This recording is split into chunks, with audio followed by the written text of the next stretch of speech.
It's right. You tune to Raman Christian Radio and Raman Christian TV, the fountain of beautiful Christian broadcasting network. We broadcast programs of inspiration, news, views, interviews, and documentary. This is your good friend, Prophet Pastor Cummings, and I want to welcome you to our broadcast. Listen, tonight or this evening, this afternoon, I want to talk to the people of Liberia, and it's a prelude of Impact Liberia. So as you join us, I want you to go ahead and just share this for the next, I'm going to be here for an hour, 30 minutes, and after which we'll be walking out of here. So as you join us, we want you to go ahead and share this with your friends and family members, to share with somebody. Amen. And welcome to the fountain of beautiful Christian broadcasting network, the media network of Prophet Pastor Cummings. Tonight or this afternoon, I'm going to take a few minutes of your time. You see, every time we come here to minister and say something, it's not based on fallacy, especially when I hear people saying, she blamed to the church, the body of Christ in Liberia, and saying, Pastor Cummings is a pastor. The man should go and preach. I often say to people, before I became a pastor,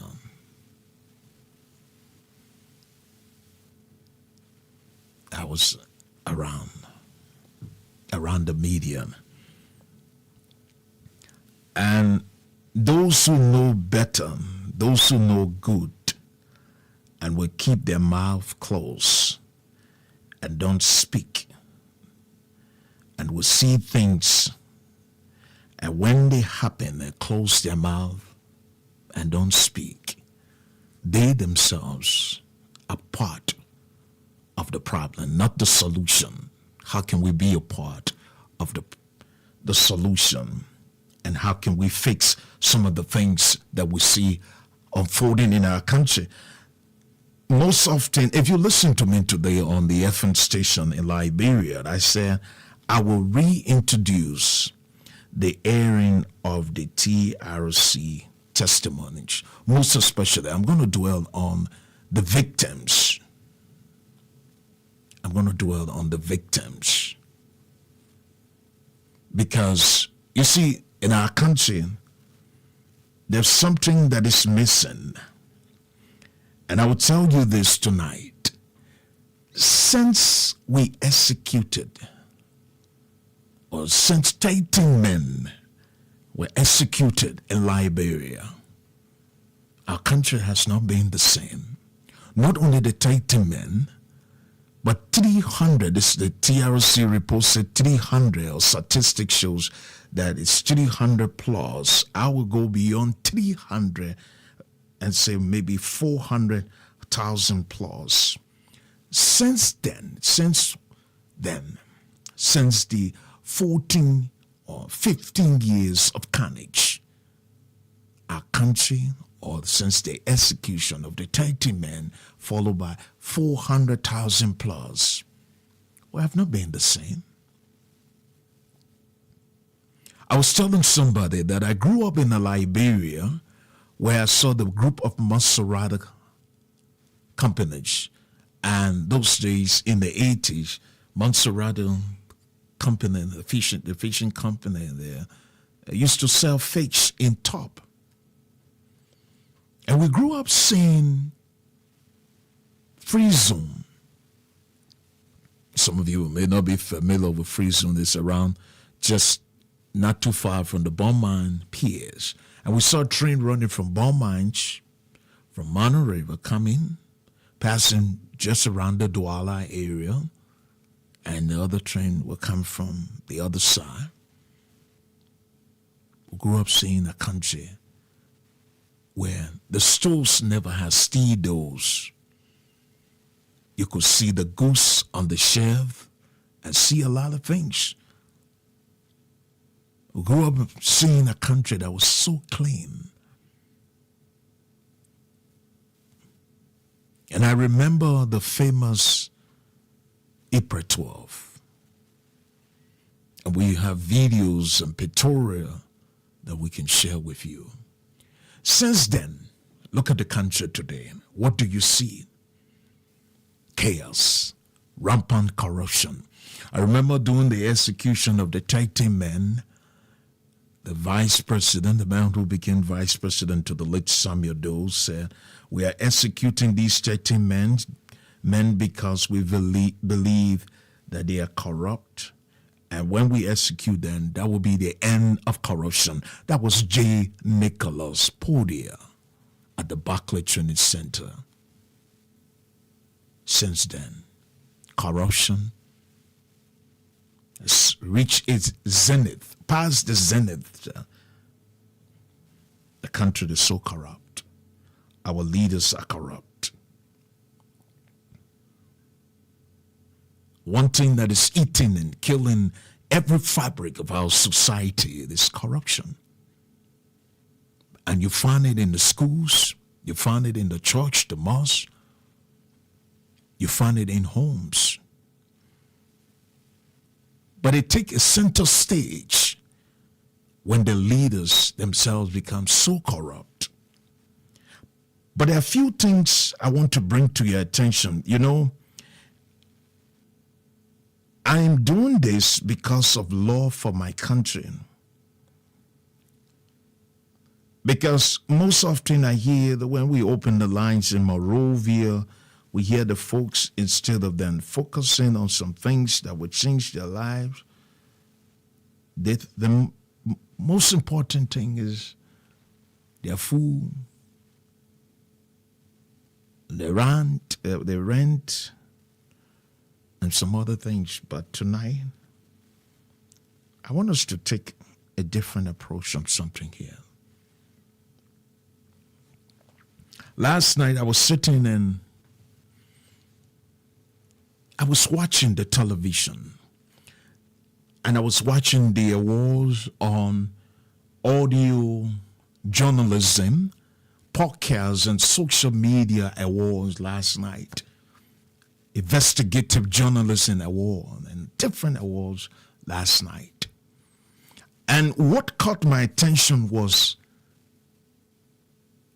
the award on investigative journalism. And ProPublica won the award on investigative journalism. And it took my mind back to when I brought the news on the Saudi priest $5 million. I don't see journalists today in my country. I don't see a lot of journalists, talk show hosts that follow stories repeatedly. I don't see it.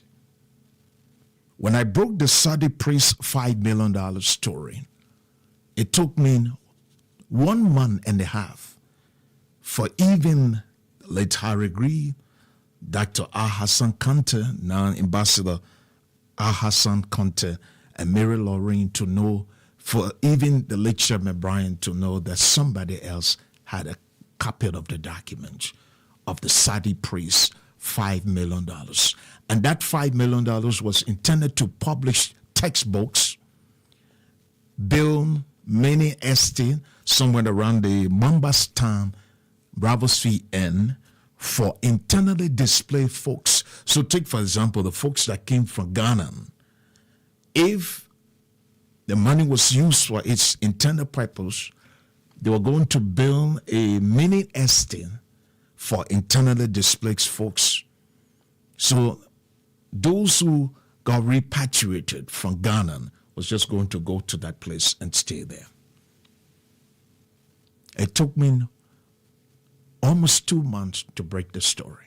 I had the story, but there's something in journalism called investigative journalism, not sensationalizing the story, not putting yourself in the story. Because what constitutes news, and you who have the news, it's not you that, the story is not about you. It's about the newsmakers, and the public want to know, to be adequately informed so that they vote right and so they do the right thing. Or they will do the right thing. So when I saw the award, when ProPublica won the award on an investigative story on the Supreme Court in America on some corrupt judges and their close alliances or tie with major donors in this country, it caught my attention, and I said, this is something that you barely see it in my country. 99% of the journalists today in my country are attached, just like this, to political parties or presidential candidates or cabinet ministers or the government. So they are not balanced in their report, and two, they sensationalize the story, then they go right back and they don't follow up. But here is something I want to bring to your attention. There is a saying that he who comes with equity must come with clean hands, right? And as we draw closer gradually, some of you may say the election is far past the Cummings. No. I have a slogan, a pattern, that whenever after the inauguration, the next election season starts for me. That's it. Right after the inaugural program, the next election season starts. And it's the time to sensitize and educate the public. It's the time to create awareness. But over the past few days, weeks and months, I noticed that most of our people over the years continue to create heroes and heroines, and continue to create people who will call themselves the Maradona of Liberian politics, or will call themselves the change, the light, you know, just name it, without us doing investigation. But because of party sentiment, or because of our political affiliation or association, we become biased. We don't follow.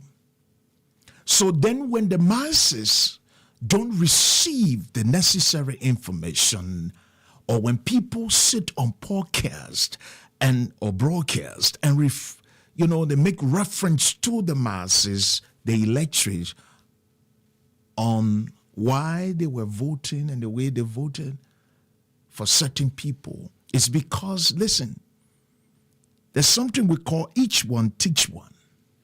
And if we don't start at an embryo stages to inform or educate our people, they will do the wrong thing.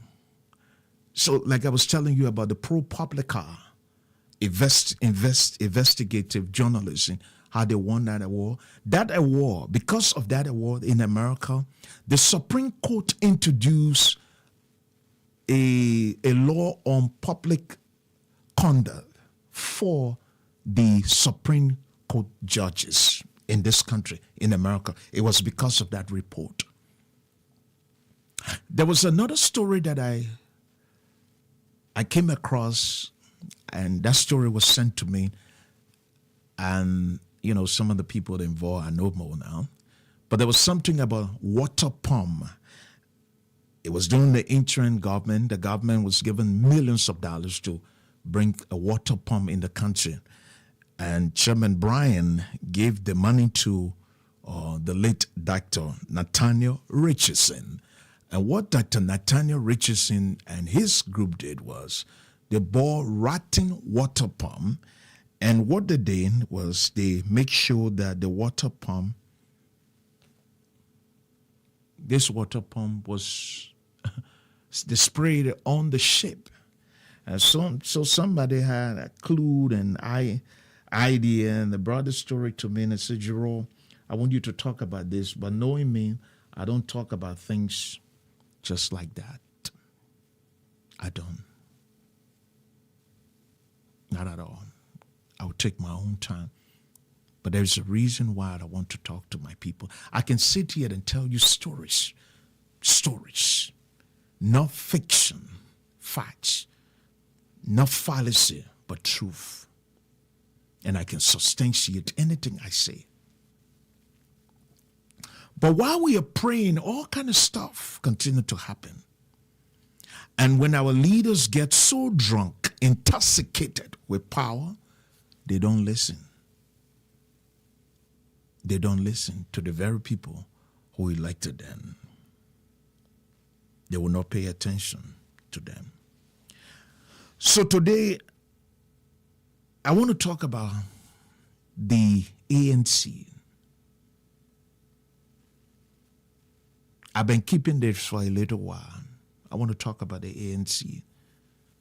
I've been talking about the legislators. I said something here the other day that they are all Judases. People took it for joke. But we can see the manifestation of their Judas ideology or methodology. We see it today.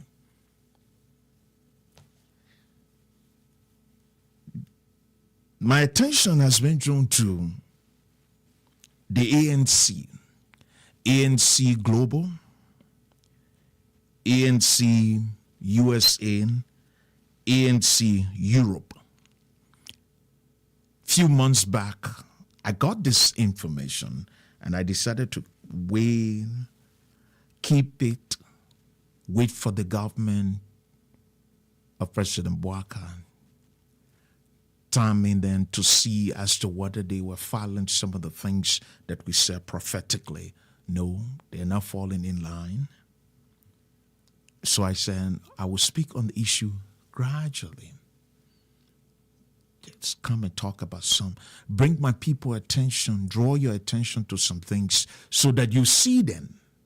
So that when they come, you will know that Prophet Cummings took out the prophetic heart and wore his journalistic heart to speak on some issues. There is a noise hovering around Mr. Alexander Cummings. Some say he will run 2029. Others say, no, he will not run 2029. But I heard from the grapevine that he will be running. But with whom, I don't know. For why, I don't know. Why is it that he's not running? I don't know. But I will tell you this. And mark my word, it's going to come. It's going to happen. It's going to happen. There are folks who are calling on the ANC USA, the ANC Global, the ANC Europe. They are calling for full, comprehensive report. As you may be aware, this one of the group that raised more money in Europe and America for the just ended election in Liberia. They raised more money, more than anybody. We're going to 11 months now. And some of their folks are calling for a comprehensive report. And the question to the ANC Global, ANC USA, ANC, what do you call them? Global or Europe. Here's my question. If there is a comprehensive report, is it available to the public? Where can I find it? I want to read that comprehensive report. Mr. Cummings, your leadership, ANC Europe, ANC Global, ANC USA, is there any comprehensive report? Is there any comprehensive report that we can read? Is it available to the public domain? Because you guys are thinking about the 2029 election. If this is true, he who comes with equity must come with clean hands. Mr. Cummings said, you can't keep doing the same thing all the time and expect a good result. You got to change your methodology and change your approach. Many years ago, I got in trouble with some political leaders when I said the political party were not institutionalized, but built around individual, and we can see that. Let's go back to the two-way party. Was it institutionalized? No, it was built around individuals. The NDPL, was it institutionalized? No, built around individual. MPP, was it institutionalized? No, built around individuals. UP, was it institutionalized? No, built around individuals. As a matter of fact, they struggled during the 2005 election. After that time, the 2017-18 election, they were struggling because no money. Madam Salih was on the other side. All the political parties in our country, they are not institutionalized. They're built around individuals. And so if the individuals are not around, those institutions. But one institution I've come to see that was so institutionalized, and this is the reason why I'm asking this question, since this was brought to my attention. I'm asking this question because we all complain about government, and we all complain about equity, and we all complain about equality, and we all complain about corruption. So my question is there any public record, comprehensive record? Can Mr. Cummings run 2029 without a comprehensive report from ANC USA, ANC Global, ANC Europe? I look forward to seeing, I want to read that document because you people raise more money, more than any other political party. Raise more money. So where's that report? How can we read this report? What is in this report? Are your people happy? Are they happy? Are your people happy concerning what is unfolding? So if you can give me some, show me a website to go to, and I will see a comprehensive report, then that will be good. Remember, I said, he who comes with equity must come with clean hands. Clean hands. So I look forward to seeing that. And the second thing here is, I see all the platforms say they are big platform. We got the biggest platform. We got this. So this is my challenge to all of you, because some of you sit on your platform and you say the pastors.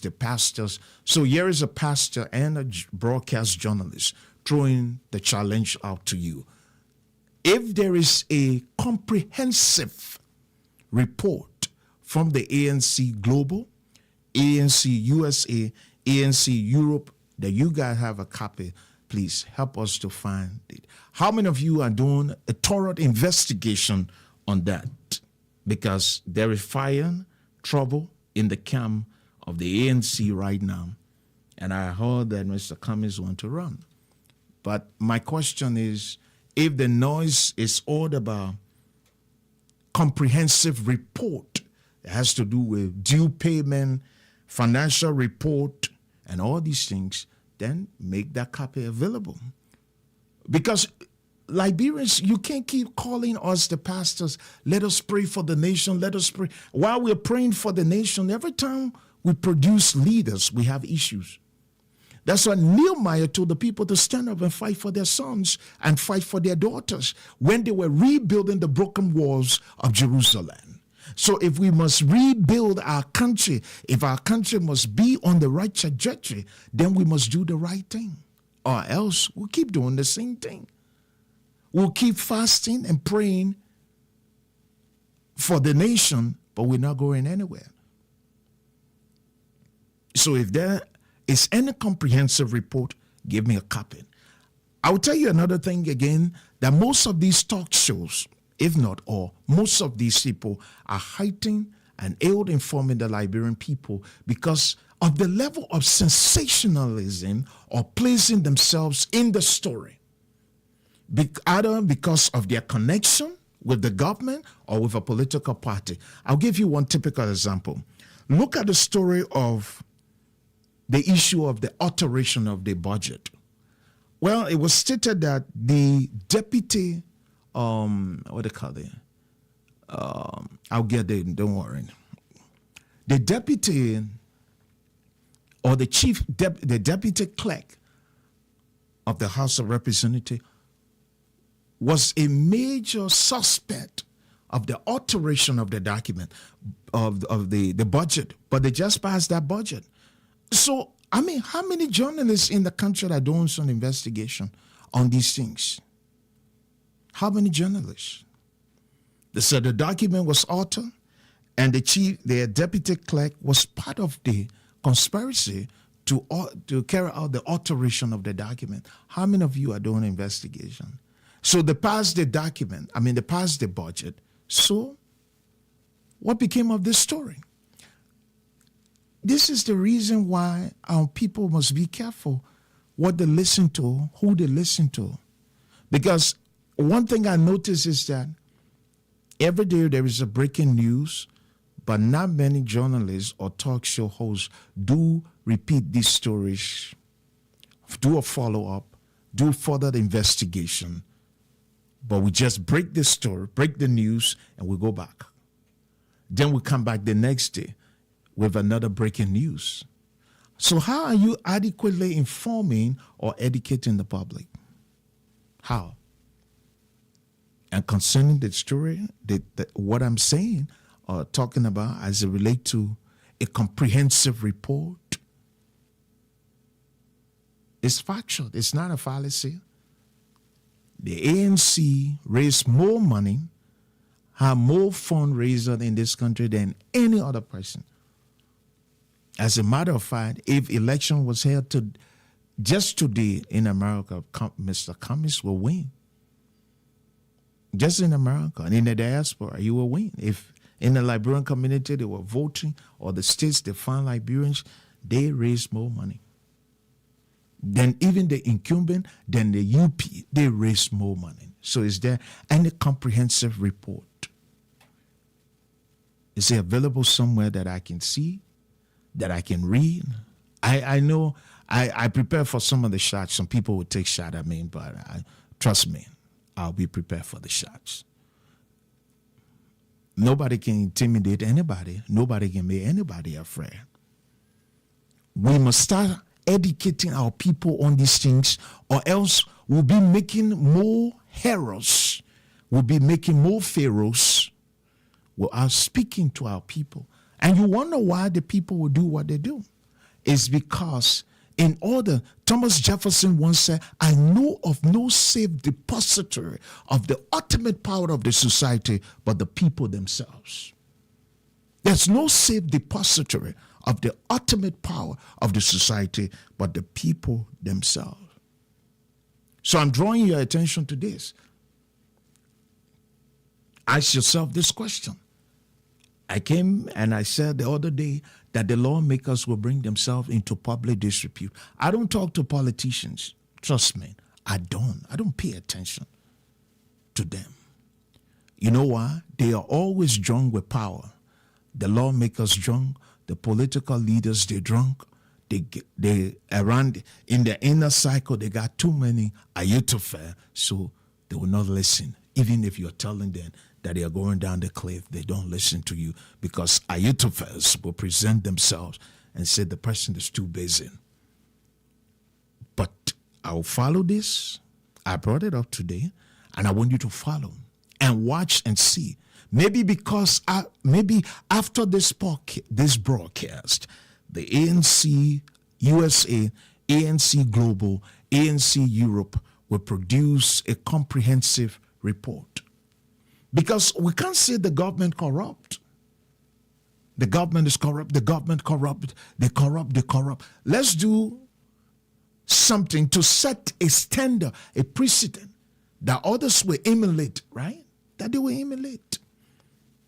And again, we talk about the issue of what? The deputy clerk. Okay, if the deputy clerk was part of the alteration, what is the comprehensive investigation report? Comprehensive investigative report. How many of you journalists are filing these stories? How many of you? All the big platforms, everybody I listen to, all of you.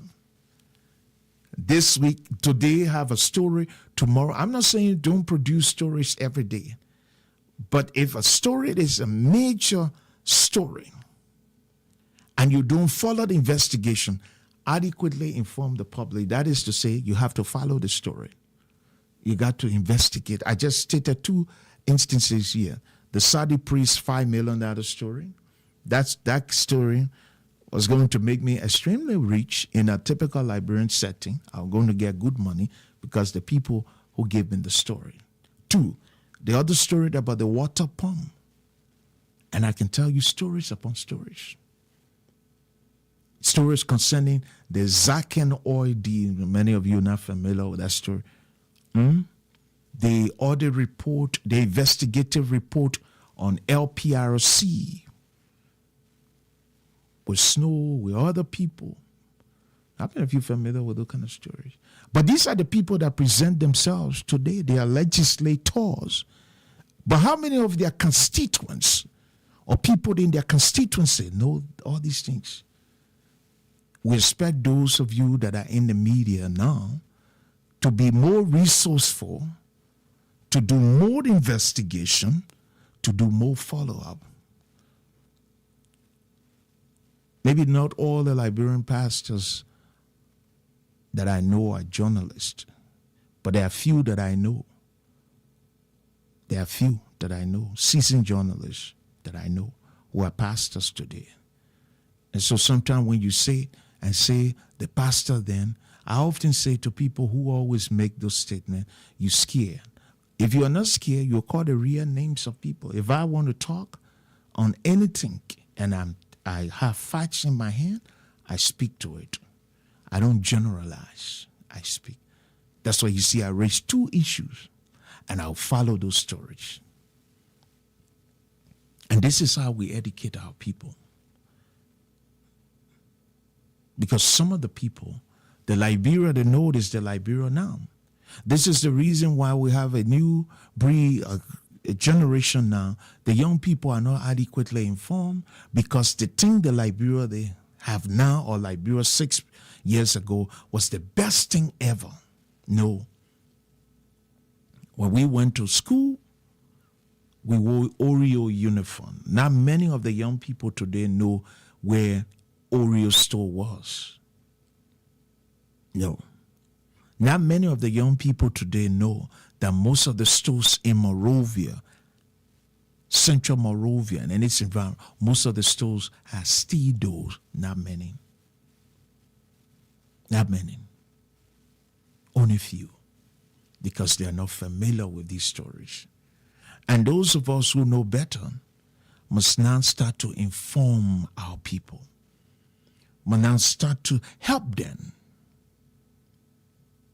So, just before I leave, if there's any website I can go to find this comprehensive report that talks about ANC Global, ANC USA, ANC, what you might call it, ANC Europe. Our people can't keep begging, and we can't keep praying. Sometimes those of us that know truth must speak truth. You know, why the late Archbishop Mark Bakla Francis became a voice It's because they were speaking against some of these things. Look, follow the story of Patrice Lumumba, Julius Nyerere, Jonas, not Jonas Sabibi, but Julius Nyerere. Why? They became peacemaker between apartheid and the people. Bishop Tutu, Desmond Tutu, all these people. Why? They were providing enlightenment for their people. Yes, Bishop Tutu was a great man, preaching the gospel, but providing enlightenment, trying to reawaken the minds of his people. When you say some things, there are preachers who put their hands up and say, no, it's the people's thing. But how do you feel if your members are living in abject poverty and they cannot even contribute to the well-being of the church? How do you feel when your members in the church, their sons and daughters are prostitutes and are living in the cemetery? How do you feel? Those of us who are pastors in the diaspora, how do you feel? You go back home and you erect a big church building, and you know what the people are expecting? They're expecting you to raise some money from here to be able to take care of them. And if that church was giving food every time, the church will be packed. The issue of the gospel will not be the gospel. It will be because we come there to receive food. So we must ask our leaders and speak truth to power and ask them to do the right thing. So I'm asking the ANC Global, ANC USA, and the ANC Europe, can Mr. Alexander Cummings run 2029 without a comprehensive report from ANC USA, ANC Global, ANC, what do you call it? ANC Global. You know, a few months ago, I had an issue with Representative Musa Billiton. I had a serious issue with him on one of the talk show.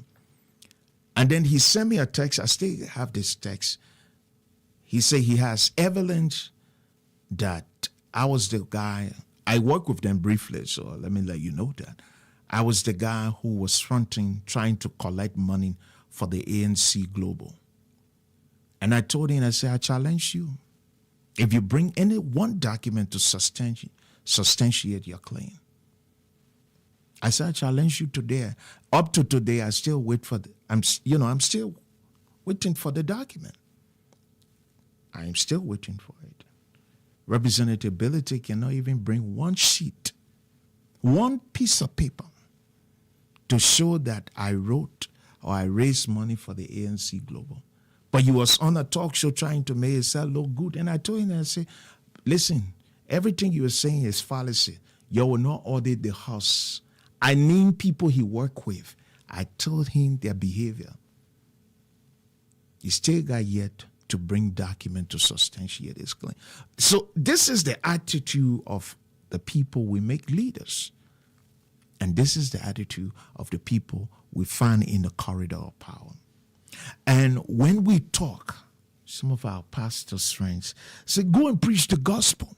Well, John the Baptist was confronting the leaders. In the days of the apostles and the prophet, they spoke truth to power. But some of us will not be brave and courageous to speak truth to power. And will not tell our leaders or tell these political parties the truth. Finally, before I leave from here, let's go to the last issue here. The issue with the deputy clerk at the House of Representatives. They passed the budget. So what became of that story? That the deputy clerk altered the alteration of the document or the budget. What influence? Who is this deputy clerk? How can a deputy clerk alter a document? Who sent him? Who gave him the go-ahead? My people, if we don't wake up, praying is good. I love to pray. I'm a man of prayer. I love to pray. But I will say this. We need to wake up. Like I said earlier on,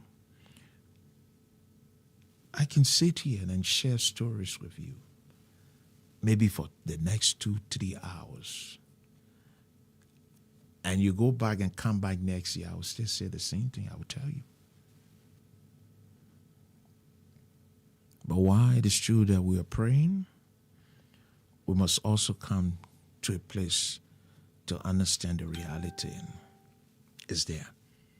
So all these major platforms, I just gave you some homework to do. I know some of you will come across the broadcast. Do a follow-up on the investigation with the the deputy clerk.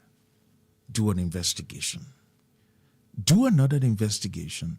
Can Mr. Cummings run 2029 without a comprehensive report from the ANC USA, ANC Global, ANC Europe? If they have it, is it available to the public? Can we go to their website? If they give it to me, trust me, tomorrow morning, you'll find it on our website. It will be on www.ramanchristianradiotv.org. I'll put it up there. They don't have to pay for anything, the space. I'll put it up. If we must make this country of ours great or better, we must set precedent and we must set standards. Standards that will improve the livelihood of the people. Remember this. Aristotle said, poverty is the parent of revolution and crime. And if the have-not continue to increase in number, that state soon collapse. And in the case of Liberia, we're not prepared to go back. I think our people need to stand up. You need to stand up to your lawmakers, and you need to stand up to these political parties, most especially the ones that are not institutionalized. But if you continue to feel comfortable for $20 and a cup of rice or a bag of rice, you can wear a beret and you go to a party headquarters and merry-make and come back 2 months later and start scratching your head and say, it's not easy. No, this is what you wanted. And this is what you got. Until I talk to you again, remember this. Impart Liberia is what we need. We need innovative thinkers. You and myself can do it. All we need to do is to conscientize our people and help them understand. While you're praying, while you're sending your money to Liberia, pick up your telephone. Talk to your family members. 2029 election will be a competitive one. And some of the names that are in the corridor, trust me, they don't mean well for Liberia. Just what you see transpired, what we saw happening just last week at the Capitol building, don't be shocked, don't be surprised when you see names from the House of Representatives or the House of Senate running to be president of Liberia. Don't be surprised, because you know one thing? What is in their mind is this: he who pays the piper plays the tone. So in their mind, They can always give the Liberian people rice, money, and deceit. I was telling somebody today that those who call themselves members of the progressive, they were not progressive. They were destiny hijackers. Oh, yes. Because of them, we experienced 14 years of carnage. Those of us who live in Liberia, 14 years of our lifetime, those destiny hijackers stole. We turned around and enriched them and enriched their sons. It's a clear testament when you look in the House of Senate and you look in the House of Representatives. What do you see? You see some thieves, you see some Goliaths, you see some Tobalas and some Balases. They enjoy. Are your kids enjoying? Do they have access to hot meal? Like the day Charles Taylor doing his inaugural address, he said, your sons and your daughters will have access to hot meal, and buses will take them to school on time. The kids in Monrovia never had hot meal. Those in the rural parts, the urban part, the counties, the towns and villages never had access to hot meal. Can we see any good change from the Joseph Yeman Boakai administration? Join me in the coming days and weeks.